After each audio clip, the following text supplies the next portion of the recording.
Hello. Hello. Go on. Right, I'll go. So, we're going to talk about movies. So this is a chatty one, Jim. and Jim the dog. This is going to be a chatty one where we talk about films that we like. And we've got my phone over there and Dave's phone over there. So if we're looking in slightly different directions, Yes, that's that'll be what it okay. is.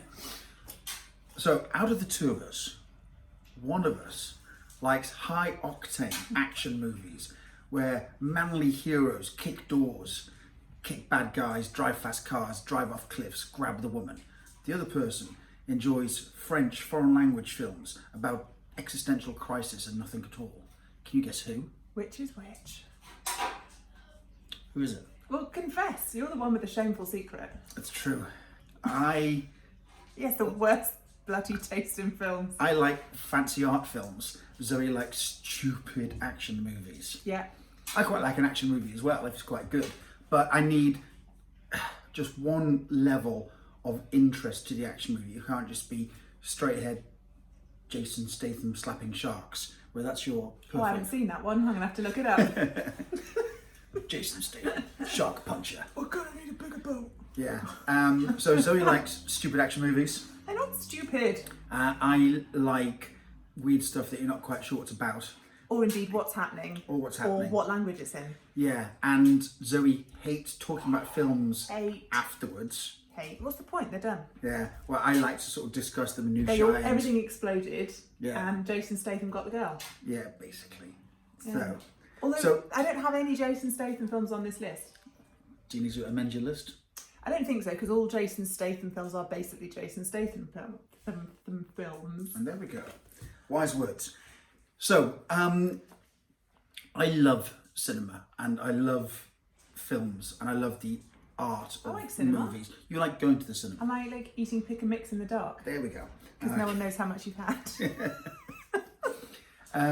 And like music and books.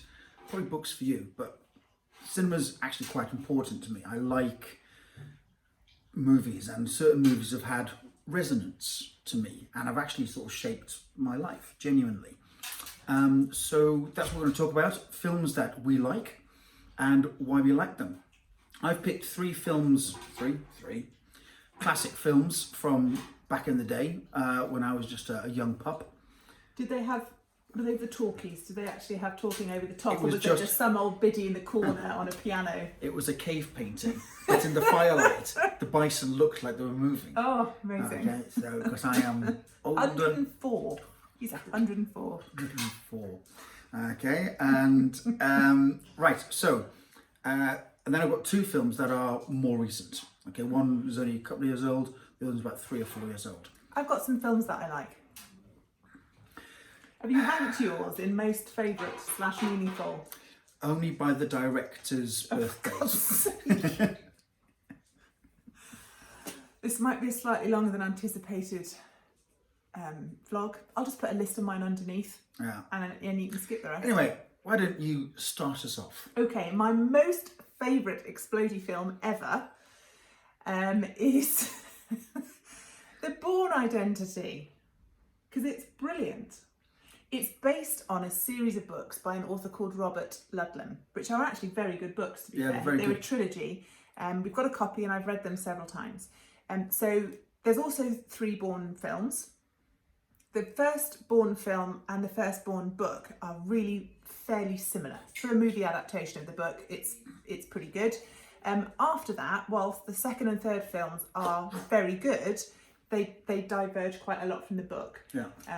If you haven't read the books, they're well worth it. But yeah, it's Jason Bourne is played by Matt Damon, and I can't remember the German actress that plays his other half. She was in Run Lola Run. Oh God. Yeah. Lena. Something or other. Not Lena Anyway, Hadley. she's very, very good. And it is basically an action film. If you haven't seen it, Matt Damon gets pulled out of the ocean by a fishing vessel, and he wakes up not knowing who he is or what happened. Total amnesia. Total amnesia. He's got a couple of bullet holes, and he stays out at sea with the fishermen while they finish their trip, and then they take him back to port when they go. And during the course of that, I don't know, a couple of weeks I suppose it is, he discovers that he's got other talents, foreign languages, physical skills. And the film is the story of how he finds out who and what he is. I absolutely love it. It's got quite possibly the best car chase scene ever filmed. Although, what was that other action film we watched the other day that had the guy that plays Deadpool? Who's the guy that plays Deadpool? Ryan Reynolds. Ryan Reynolds. And there was a massive car chase around Rome. That's also an excellent thing. It's a terrible film. No, it's the a Ryan brilliant film. Reynolds. What's that film called? Something like Number 8 or Number 8. It's not Number 8. There's some numbers in it. Series 8, something 8, Super 8. Anyway, that's also worth a watch. But anyway, the point is, the Bourne Identity has the best car chase scene ever. I really like Bourne Identity. It follows my rule of action movies that it's got to have just something else going on. And it's a really smart, really slick, great camera work, cool fight scenes, great car chases. The director for that, I think, was Paul Greengrass. And he had this sort of neat trick of the camera was with you in the fight. So rather than watching the fight at third person, it was done as a first person thing. And it worked really well in the first Bourne film, fantastically. The fight scenes are brilliant. Well, really, really well done. I think I've been doing martial arts my entire life, and I've watched a million real fights. And I thought the first... He's had a few himself. I've had a few myself. And I thought the first film was done really, really well. And then the other ones, it just got a bit too happy slappy for me. Yeah. I couldn't quite tell what was going Apparently on. it wasn't realistic. Who'd have thought? Anyway, the Bourne Identity. And the follow-ons aren't bad. Yeah, worth a watch. The first one is brilliant. Yes. It's very, very good. Okay. It's not Famke Janssen, is it? It might be. I don't know.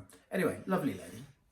So I'm sure she's very good my too. first film, which is not necessarily my favourite film, but it's probably the most important film for me, is Enter the Dragon by Bruce Lee. Or with Bruce Lee. It wasn't by him. I was 12 years old, maybe, and I was born in 1970, and Bruce Lee died when I was real small. He died in 1970, I don't know, 2, 3, something like that. And but I sort of grew up with him as this name that was always heard. I was constantly fascinated, but I'd never seen any of his films. Anyway, parents went out, leaving me in charge of my 2 kids. This is the 1970s. It's absolutely fine to leave a 12-year-old. His 2 kid sisters. He didn't have children of his own by that point. In charge of my No, it's 2... the northeast. It's northeast. So. And so mum and dad went out, and I was babysitting my 2 sisters, and I just put on the TV, and I caught the very start of Enter the Dragon. And for the hour and a half or 2 hours it was on, I sat without even blinking and just watched this movie unfold. And it was, to me, completely life-changing, because I instantly, like almost every other young boy that saw this movie, enrolled into martial art classes, like instantly, the next day.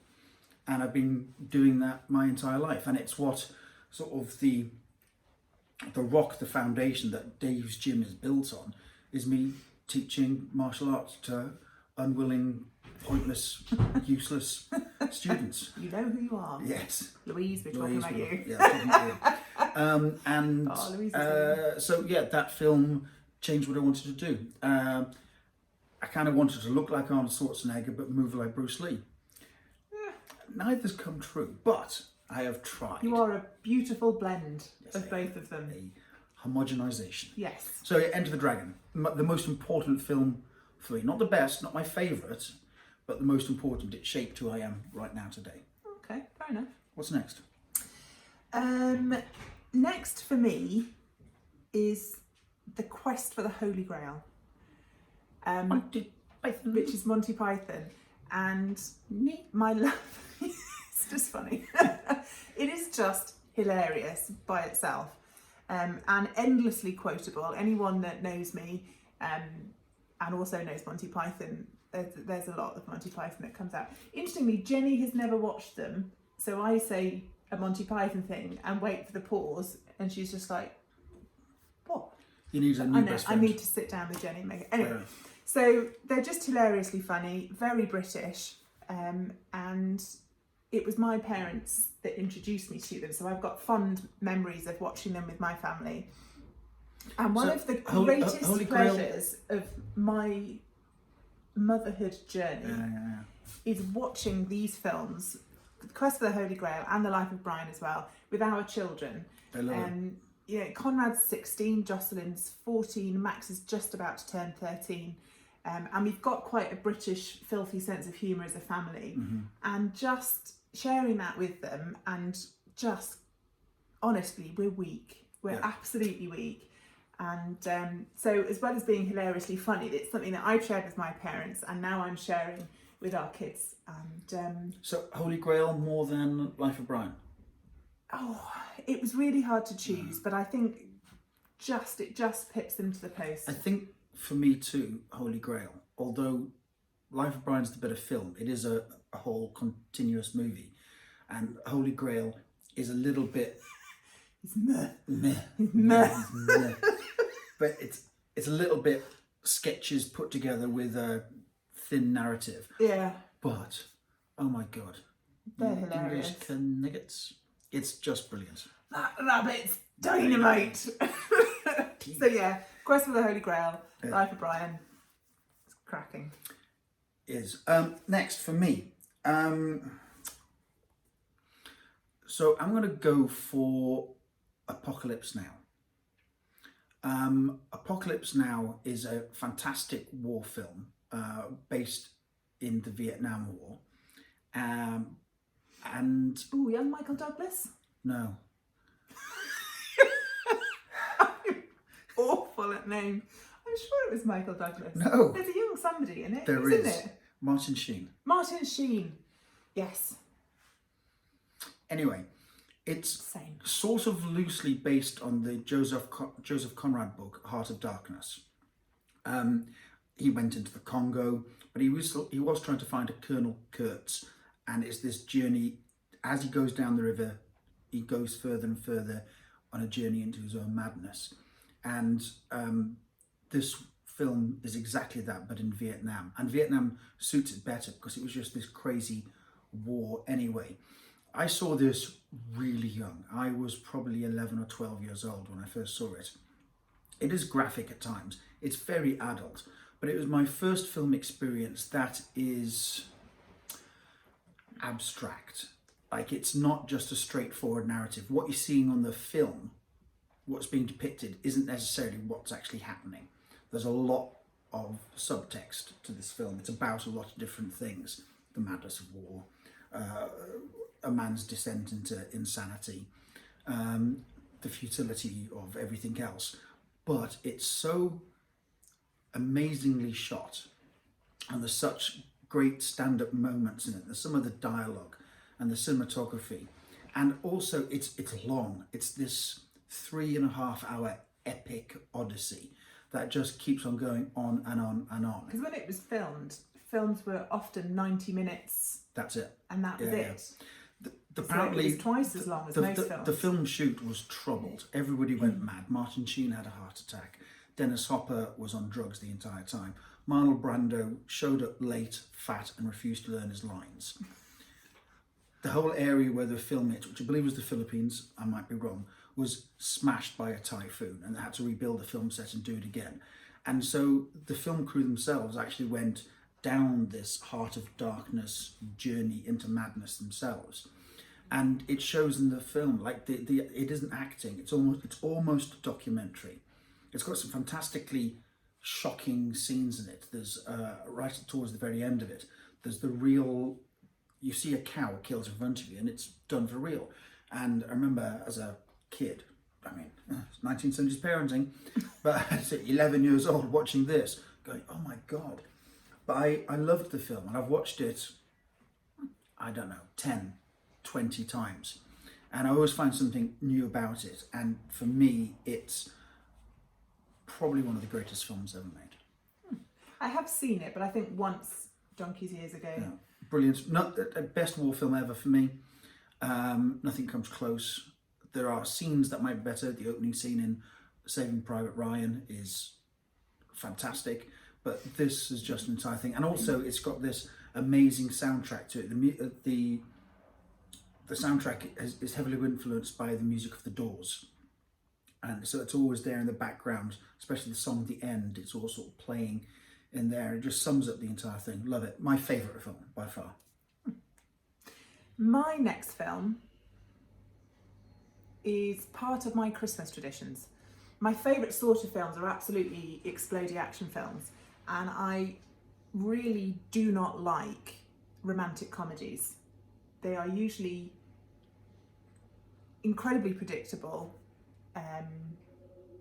highly unrealistic, which for some reason in that particular genre gets on my wick, and is a lot of women being saved by blokes one way or another. It just makes me want to punch someone in the face. However, I absolutely love Richard Curtis's film Love Actually. I actually love Love Actually. Okay. Yeah. It's just, I think it's that weird British humour. If you think of the whole waiter Colin that goes to America, because then everyone will have sex with him because apparently they love the accents. And Hugh Grant as Prime Minister opposite Martine McCutcheon, just, confessing their feelings for each other over a large papier-mâché octopus. Emma Thompson, her whole storyline.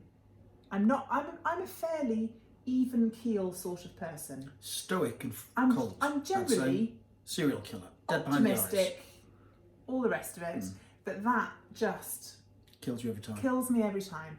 It's brilliantly written, very funny. Absolutely love it, and it is part of my Christmas tradition now. It's often shown on the television, but I picked up a DVD copy for £1 from the British Art Foundation a few years ago, and I watch it whilst wrapping Christmas presents, drinking wine and crying. Yeah. So Love Actually. It's not my favourite. Is it not? No. I mean, Liam Neeson. Yeah, still. But he doesn't shoot anybody in the face. What's the point? But he does a lot of good action films. He does. Taken. Taken 2. Taken 3. Yes. Taken again. Yeah, he's very careless with his relatives. Yeah. So next for me, a sort of classic film, and it was tricky. Star Wars gets an honourable mention, but I'm not a Star Wars fan. I watched the classic movies. Now there's a series of films that are exactly the bleeding same. Yeah, I saw the original Star Wars in the cinema when it came out in 1842. 104 years old. They gave him a little paper book and he had to flick it to see what happened. Not true.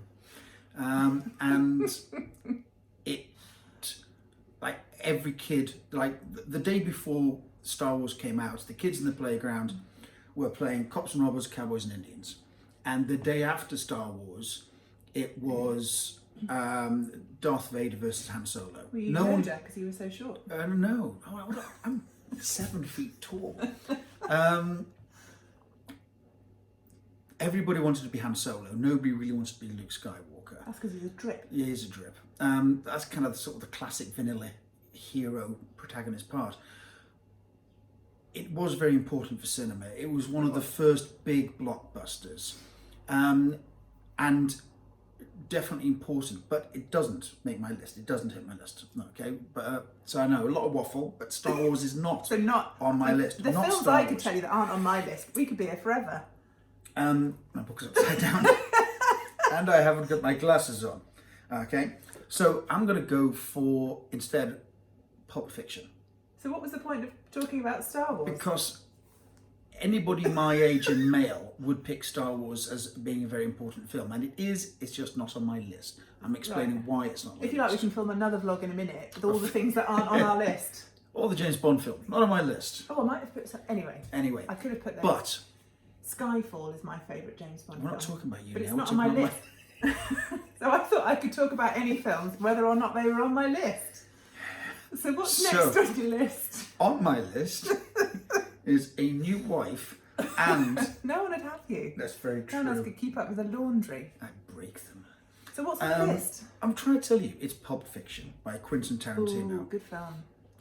I think it's his second film. I think his first film... Massive break back in for John Travolta. Yeah, was Reservoir Dogs, that he sort of wrote and directed. I think he wrote a couple of films before that were sort of turned into movies.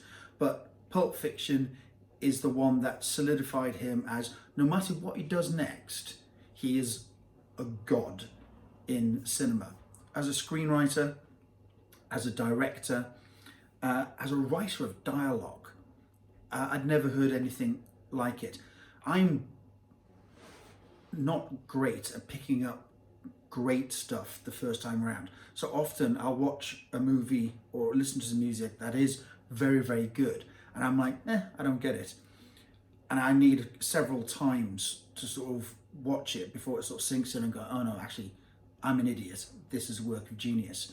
That wasn't the case with Pulp Fiction. I thought it was just fantastic from the get-go. Weirdly, it's a little bit like Love Actually.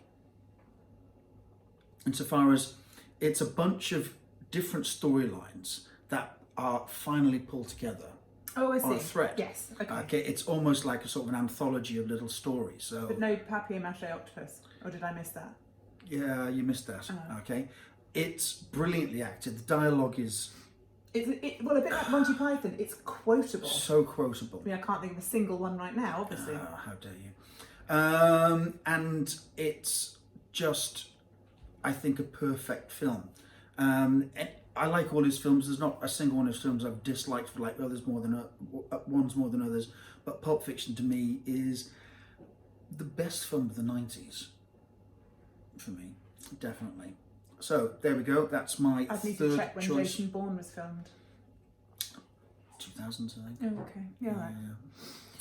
So that's my third choice, Pulp Fiction by Quentin Tarantino. My fourth and final choice is a bit of a cheat, really, because I'm going to pick the Lord of the Rings and the Hobbit films. That's 9 films. It feels like it. When my dad is a huge Tolkien fan, and one of my strongest childhood memories is of him reading The Lord of the Rings to my brother and I, and he'd sit in the middle of mum and dad's bed, and then he'd have one arm round Toby and one arm round me, and he'd read us The Lord of the Rings. And I even remember the book. It was all 3 of the books in one, so it was a huge, thick volume. It was paperback, it was black with a red and purple scene of Mordor on the front. And yeah, I remember that. My dad worked very long hours when we were little. So, you know, times together were very precious.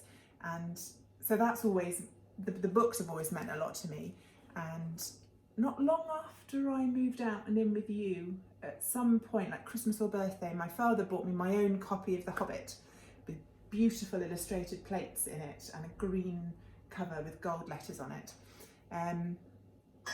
And so watching the films, I'm very familiar with the stories, and it brings back lots of lovely childhood memories. And I mean, they're very long, and I'm not terribly interested in the storyline of Sam Gamgee and Frodo. Still Once walking. they all split up, I'm like, yeah. Still walking. Yeah. But Walking yeah, but I tired enjoyed now. the films, and again, they were epic. And what's the name of the chap that was the director? Peter Jackson. Peter Jackson. They made him, New Zealand. and he got it so right compared to what was in my head. I remember speaking to Dad about going to see the films when they first came out, and we were both like, what if it spoils it? What if it's different? Which can happen with any film adaptation, but particularly because those books meant so much to us, we didn't want it to be ruined.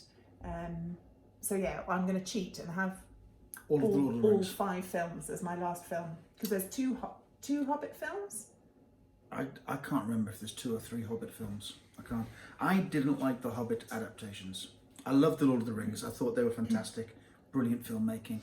I didn't like the Hobbit ones. They took a short book and turned it into 2 overstuffed, overlong meandering films, either 2 or 3.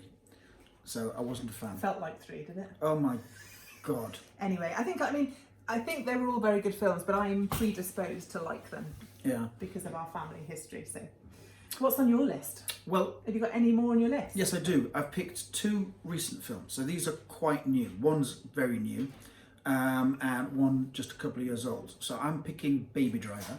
Oh, good film. Amazing soundtrack. Well, there's Quentin Tarantino is one of the masters of marrying cinema. Is he the director? No, of that? shut up. I'm laying foundations for God. the story. People have got to go. So Quentin Tarantino is the master of marrying cinema and soundtrack.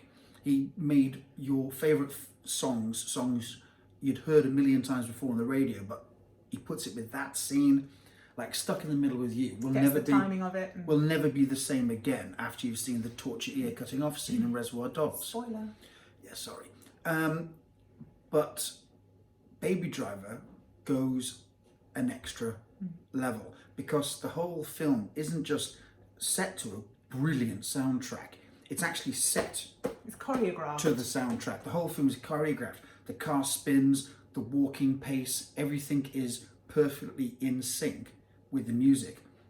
But it doesn't feel like a gimmick. No. The film's great. The performances are fantastic. Interesting The storyline. car scenes are great. I don't want to sort of give any spoilers away for the actual film itself, but it's a brilliant heist movie with a twist, with some great kinetic, feels like real car chases. They don't feel CGI'd. It's not like Fast and the Furious rubbish. Although those are good because they've got Jason They're Statham not. in them. They're terrible. And Have they got Jason Statham? shut up. The last couple got Jason Statham. Oh, in. okay. But They're not on my list. they are. Baby Driver is just a brilliant bit of film. Love it. That's on my list. And the last one is a very recent film. Sorry, just double check. It's called Booksmart, and it's almost a teen romantic comedy, which doesn't sound like my sort of thing at all. It's about 2 high school students in their last year of high school, 2 girls, and they're about to leave school and go to college after the summer. And so it's all building up to the prom at the end, and high school friends are about to say goodbye to each other. And these 2 girls are dorks, like massive dorks.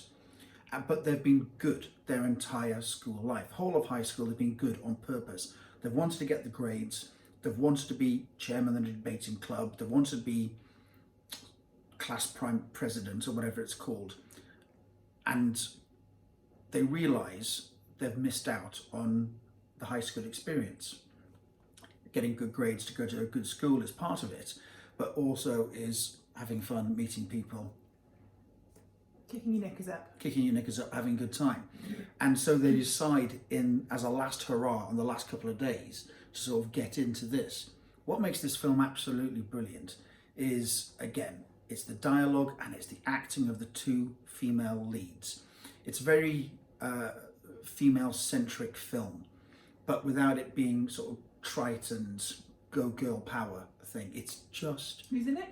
brilliant. No idea at all. What's it called again? Booksmart. It's called Booksmart, and it might be. I think it came out in 2019. I think it's probably the best film I saw last year. It's brilliant, absolutely brilliant.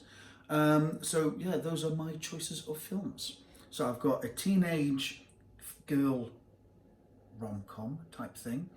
I've got Classic war. Quentin Tarantino stuff, and not Star Kung Wars. Fu. Okay, and you've got fewer action movies than I thought. So there we go. Please let us know what your favourite films are down below, and let us know if you want to hear more waffling about stuff that neither of us are qualified to talk about. Hope you enjoyed that, and we'll see you again soon. Bye. Love you all. Bye bye.